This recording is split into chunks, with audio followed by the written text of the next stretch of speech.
Hi there foodies, I want to show you how to make these super easy and delicious gluten-free mini pizzas. So first we're going to make the dough by combining half a cup of white rice flour, a third cup of millet flour, a third cup of tapioca starch, and a third cup of cornstarch or potato starch. Then we're going to add some xanthan gum, some sugar, a little bit of salt. Then we're going to add our baking powder and some yeast.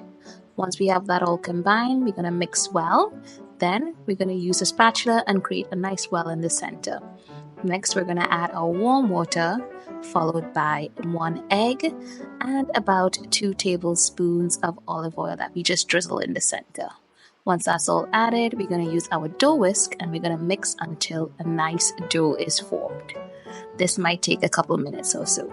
Once we have our dough nicely mixed and come together, we're going to grease our bowl, add the dough ball back, then we're going to cover with a damp paper towel followed by a kitchen or a tea towel and let rest. Once it's rested and almost doubled in size, we're going to remove, sprinkle our work surface with some gluten-free flour, then we're going to add our dough and knead until nice and smooth. Once our dough has come together and is nice and smooth, we're going to sprinkle a little bit more flour on our work surface and we're going to roll until about a 1/4 inch thick.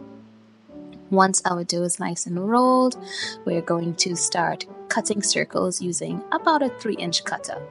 You're going to cut as many circles as you can, then re-roll and cut more circles until all the dough is used up.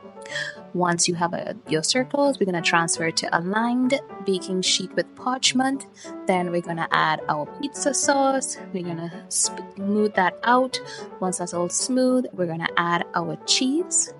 Once we've added our cheese, we're going to add our toppings. And for the toppings, you can add anything that you like. You can add some veggies, pepperoni, or simply just make these little mini cheese pizzas. Once our toppings have all been added, we're now going to bake at 375 degrees for roughly 12 minutes or so until the bottom is golden, the cheese has melted, and the crust is cooked. Once our pizzas are done, we're going to let cool slightly on the sheet tray. Then we're going to transfer to our serving dish and enjoy. For the full recipe, check out the blog now at Off the Beaten Path.